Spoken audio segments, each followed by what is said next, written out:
Estudo Bíblico 2 Coríntios 4. O ministério fiel de Paulo, versos 1 a 6.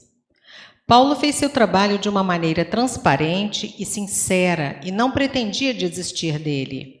Apesar das dificuldades e fracassos, Paulo não desistia da esperança, porque o ministério da nova aliança no poder transformador do Espírito Santo é excelente e muito poderoso.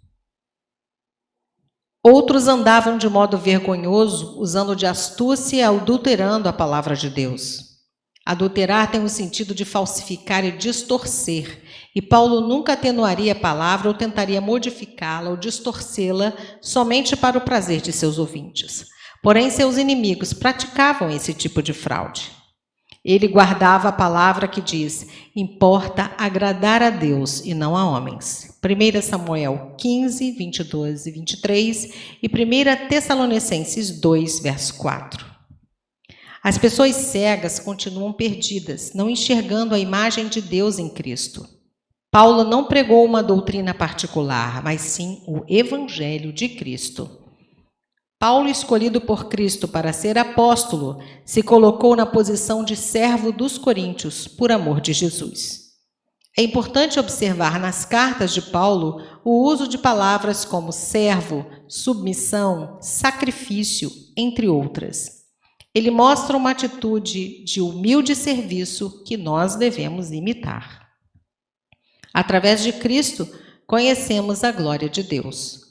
O ponto crucial não era se as pessoas aceitavam ou rejeitavam Paulo, mas como elas reagiam a Cristo sobre quem Paulo pregava. Os adversários de Paulo chamavam tanta atenção para eles mesmos que o seu orgulho próprio e a autoexaltação encobriam a glória de Cristo. E a razão para não pregarmos a nós mesmos é que somente Deus dá uma nova vida. No Antigo Testamento, a glória de Deus era a luz brilhante que circundava a presença do próprio Deus. Ela conduziu o povo para fora do Egito como uma coluna de nuvem de dia e uma coluna de fogo à noite. Mais tarde, a glória de Deus encheu o tabernáculo de fumaça, e depois aconteceu o mesmo com o templo de Salomão. Porém, por causa do pecado do povo, ela deixou o templo na época de Ezequiel. Ezequiel 10, 4, 18 e 19. A glória de Deus retornou somente na presença de Jesus quando se fez carne. João 1,14. Em contraste com a face de Moisés, sobre a qual a glória de Deus se apagou, a glória brilha eternamente na face de Jesus Cristo. O poder de Paulo vem só de Deus, versos 7 a 15. Neste parágrafo, Paulo fala sobre a responsabilidade dos apóstolos em seu ministério. Os apóstolos são apresentados como vasos de barro para que o poder de Deus seja destacado e não o deles. A responsabilidade deles, no entanto, não nega a nossa responsabilidade na divulgação do Evangelho hoje. 2 Timóteo 2, 2. Paulo queria sempre manifestar o poder de Cristo e não o seu próprio.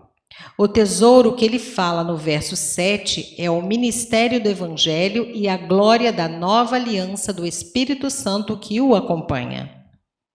Vaso de barro é a nossa natureza humana fraca, incluindo o nosso corpo físico. E a nossa natureza contrasta com a glória do Evangelho. Essa é a maneira de Deus trabalhar por intermédio daqueles que são fracos e inexpressíveis aos olhos humanos. Nas cartas aos Coríntios, Paulo fortemente rejeita a ênfase nas obras dos homens. A grande tendência de muitas igrejas hoje em dia é honrar os homens pelas obras realizadas. Diplomas de seminários, títulos de honra, glória de trabalhos bem-sucedidos, seu reconhecimento por homens, etc. Paulo pôs tudo o que o homem é e tudo o que o homem faz na categoria de um vaso de barro. A glória pertence ao tesouro guardado no vaso, não ao próprio vaso. Paulo admitiu que o seu ministério havia sido muito difícil. Ele havia sido severamente pressionado, amedrontado, perseguido e maltratado fisicamente. No entanto, ele não foi angustiado, desanimado, desamparado e nem destruído. O ministério cristão não é fácil, mas suas dificuldades trazem glória a Deus na medida em que ele triunfa sobre cada um dos obstáculos que surgem pelo caminho. O verso 10 apresenta um tema mencionado outras vezes por Paulo. O cristão, de alguma forma, participa da morte de Cristo e participará da vida após a ressurreição. Romanos 6, versos 3 e 4, 2 Coríntios 5, verso 17 e Colossenses 3, versos de 1 a 10. Os sofrimentos de Paulo e suas dificuldades externas eram evidências para todos de que ele não tinha força eficaz nele mesmo. Ele via seus sofrimentos como uma parte dos sofrimentos de Cristo. Deus usou a fraqueza e os sofrimentos de Paulo como um meio de proclamação do poder de Jesus.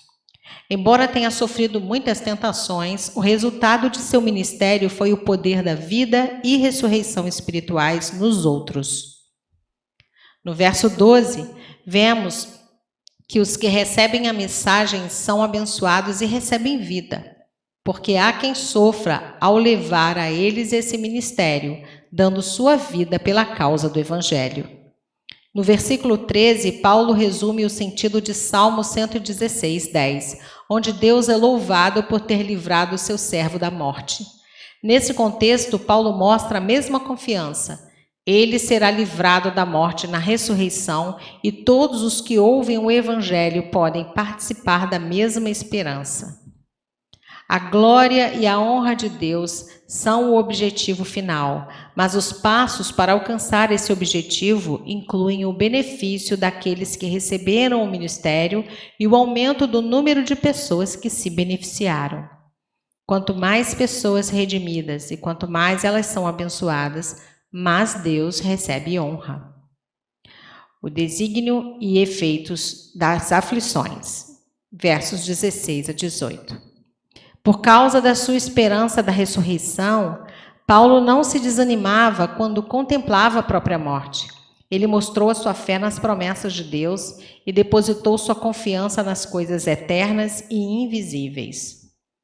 O contraste entre o interior e o exterior não é simplesmente entre o corpo e a alma, mas também entre a natureza antiga e caída da humanidade e a nova. E embora as tribulações que Paulo passou não fossem leves, em comparação com a glória eterna que seria dele um dia, Paulo as considerava leves e transitórias. Paulo enxergava os problemas como uma grande preparação para uma grande recompensa futura para os que creem. A fé e a obediência de um cristão no sofrimento são prazerosas e memoráveis para Deus.